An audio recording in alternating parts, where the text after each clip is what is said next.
I like building things in Minecraft, and recently I did a live stream where I took my first ever survivor world that I ever played on Minecraft and upgraded it to include farms I learned to make after I moved on to start other worlds. I made a lot of my farms more efficient and smaller, but unfortunately that gave me a new problem. Big empty spaces throughout my base that I don't know what to do with. However, I've recently purchased a new book that will help me with this problem. It's the official Mojang Minecraft Amazing Bite-Sized Builds with over 20 awesome mini projects. And it's got some rather interesting builds ranging from little bases to farms, some interesting concepts I never would have thought of before.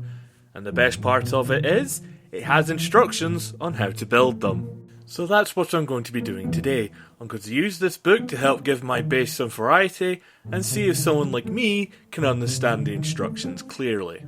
And by the way, whilst I don't normally have a problem reading instructions, if they aren't clear enough, I do tend to struggle. Just thought I'd put it out there. The first build we're going to make is titled Rainbow Stables, and it's kind of useful because my horses, well, since I demolished the old stable, they kind of need a new one, as well as my mule and my donkey. Luckily I've got a whole bunch of space here behind me to build it, so let's get started. First off, I use cobblestone to outline the pen so I know the space to work with, and then I outline the stable itself using cobblestone as well, although I forget to add some cobblestone in the middle there, but whatever, it's nothing major. After that I use concrete to make the rainbow, and then use birch wood, birch fences, birch gates, and purple blocks to outline the wall. I then use pink concrete to make the frame alongside birch trapdoors to, I guess, connect the pillars up. I'm not entirely sure what they're about. I then use quartz stairs, purple stairs, and purple slabs to then make the roof. And as light features on the outside, I also use end rods, which is weird because I'm using a lot of materials that are endgame, which I suppose you probably don't want to use, but I'm following the instructions exact, so I've got to use them. After that, you just decorate the outside with leaves, pressure plates, a water feature for the horses to drink out, and then maybe some different grass material, as well as flowers and grass. Once that's done, add a couple of banners, and job's a good one. We're all done here. Well, I've now completed said stable, and what do I rate this? Maybe a 3-star, especially if you've got a lot of horses. But who knows, you might like it. You might fancy a Rainbow Stables. It gives you something different. In terms of the instructions, there was an oversight on this back wall here, but the instructions, I don't know if they wanted you to put something here, but the instructions weren't clear on that. So just be wary of that. Oh no, I think a nice, good design. Well, anyways, what's next? That would be the unicorn statue. Now, with these instructions, there's a big oversight in them, in that I'm guessing the person looked at the purple block and thought it was 2 blocks, or rather 4 blocks together, rather than the one singular block, so the instructions are double what they should be.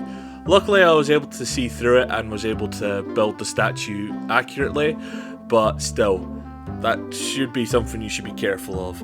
In terms of the materials used, it uses the same as the stables: purple blocks, quartz, purple stairs, purple slabs. And given that it's the first build in the book, it would be the easiest.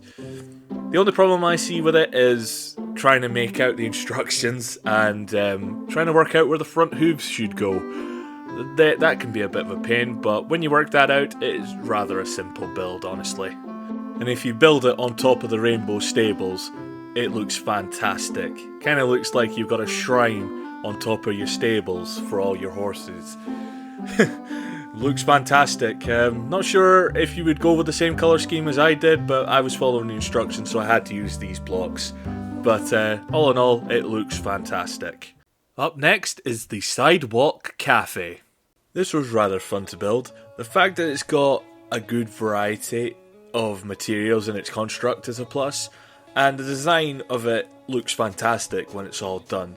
As for the instructions, they can be a bit tricky at first, but they are good at showing where each blocks go and fit. I think the only problem is where each quartz pillar goes in line with its opposite side, but once you figure that out, it should be all fine. As for the inside design, it's okay. The other problem I had was where to place the trapdoors on the ceiling, so that the item frames, when you place them, aren't floating in mid-air like you see in the clip. But other than that, I do like the way the kitchen area is set up. It looks really nice. And with a few flowers to decorate the outside, the cafe is now complete, and it looks fantastic. Now, for someone like me who's playing on a single player world, I don't really have much use for a building like this, but I can see where the use might come from for if you say you're playing on a multiplayer server. You can make a business out of it. But anyways, I think it's time to move on. By the way, I did notice that floating stair there, but unfortunately I didn't notice it until after I finished with all the other builds in this video. So expect to see that floating stair appear multiple times in this video. But before we move on though, there's one thing I must say. And that is, if you're enjoying this video and want to see more builds, then be sure to hit the like button. I have a lot more builds in this book that I can do for a video. Plus, I also have a redstone handbook, which also has builds with which I can also make a video on. And who knows, if you really want me to, I have other books I can make videos on. Also, it would be really appreciated if you can hit the subscribe button as well. I don't have any milestone targets, I just want to see how high we can get the sub count. And while it is great to see the sub count go up, what really matters is the content I make for you viewers, which basically means I won't let the sub count get to my head. So if you could like, comment and subscribe, that would be really appreciated. Wonder how many of you were expecting an ad to appear there. Anyways, back to the video. Up next, we're making some market stalls. These stalls are really easy to make. The instructions are very easy to understand, and there's also no limit to how many you can make. I only made 4 though for this video, as that is what the book says when it tells you can combine it with the cafe. And once they're done, they look brilliant alongside the cafe. Maybe you could put villagers in there and make it a place to buy and sell stuff. Turn it into a real marketplace if you get what I mean. Anyways, what does the book have for us next?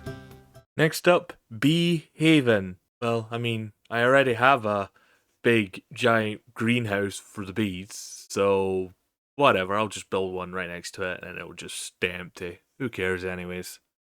I decided to build the Bee Haven over by the stables because of what you can combine it with later on in the book. As for the design, I think it's a really nice touch. The fact that it's a giant bee is really nice. The instructions are easy to understand. You should be able to build it easily if you read it proper like I didn't at first, as you saw in the clip there. But all in all, it shouldn't be that hard to build. Now for the inside of the Bee Haven, make sure you place the beehives exactly over the campfires, as it's going to be these hives in particular that you're going to be able to farm the honey from. Also, I don't know why they put 7 honey blocks inside. I don't really see the point in them. And just like that, the Bee Haven is done, with openings at the top so that the bees living in the hives on the inside can get in and out easily. And now to combine it with the Cluck Cluck coop. Now, I already have a chicken food farm, but I guess I could use the eggs for stuff. Now the book says this is a mid-range difficulty build similar to the cafe, but I honestly think this is easier than the cafe, maybe on par with the Bee Haven build. It is really easy to understand with the instructions. It's not a big, complicated build to do. Maybe the hoppers might be difficult, but they weren't, not really. And speaking of the hoppers, the eggs will go in the hoppers as long as the chicken lays an egg on it, and it will all be collected in a little chest. And once you decorate the outside with a bits of long grass and some flowers, I think it's time we introduce the animals to their new home. A few bees and chickens later, and now the pen is filled with wildlife. The bees can fly freely, the chickens can move about outside, except for the ones on the inside, as they're the ones that are going to give me eggs. All in all, it's a nice design and a really good thing to have in your Minecraft base. Anyways, what are we building next? Now it's time to build a concert stage. I decided to build this in the opposite corner of my base, It's just so it's not near my animal pens to keep them happy, although it doesn't really matter in this game. The stage itself, whilst being the most difficult we've built so far, isn't the hardest to make in this video. That's the next one. In terms of the instructions, the rather helpful tip in terms of what blocks you can use with a note block to make a different sound, because sometimes it can be hard to know which block does which, but luckily the book does tell you. A good thing you can do is use golden weighted plates as symbols alongside note blocks to make like a big drum kit, and I do get distracted with it at one point when I was building this. And with a few more touches, the stage is done. And now we have a performance stage with lighting and smoke effects. I bet all you redstone masters could make the beacons flash on and off and turn the smoke on and off as well, but I'm not as skilled with the redstone, so I couldn't do that. Now, what else could my base have? How about a lighthouse? That could work. Even though I'm on the edge of a swamp, a lighthouse could still work here. But if you had a base by, let's say, the ocean, it would work perfectly. And speaking as someone who lives in the UK, I've seen a lot of lighthouses myself, and the design of this looks really good. This even has a working spinning light using observers, which begs the question, is this a redstone build even though you don't use redstone dust? Let me know in the comments below. And of course, like any other lighthouse, it has a little base on the inside. Remember, a lighthouse keeper needs a place to stay if it's a stormy night after all. And of course, it has a ladder to get to the top of the lighthouse, should you need to do any maintenance, but you probably won't be needing to do that. But it's a nice touch nonetheless. And after doing some design touches to the outside, the lighthouse is complete. As I said earlier, it is more complicated to build than the stage, but I think that's mostly down to getting the observers in the right direction and getting the timing down for the light. But once you get that done, it looks fantastic, especially at night when the light is shining across the night sky. It just completes the look in my eyes. And with that, I think it's time to wrap up this video. Thank you all for watching this video. If you enjoyed this video and want to see more builds from this book, as I haven't even done half of them yet, then make sure you smash that like button. And after you've done that, let me know in the comments below what was your favourite build from this video, and maybe even consider subscribing as well. Again, I don't have any sub goals right now, I just want to see how high we can push the sub count. And if we do pass any milestone numbers, I'll be sure to do something special for them. Once again, thank you very much for watching, and I'll see you all in the next video. And yes, if I do make more videos on this world, I will be using the stage to start and end videos. Because why not? It would be a huge missed opportunity otherwise if I didn't use it.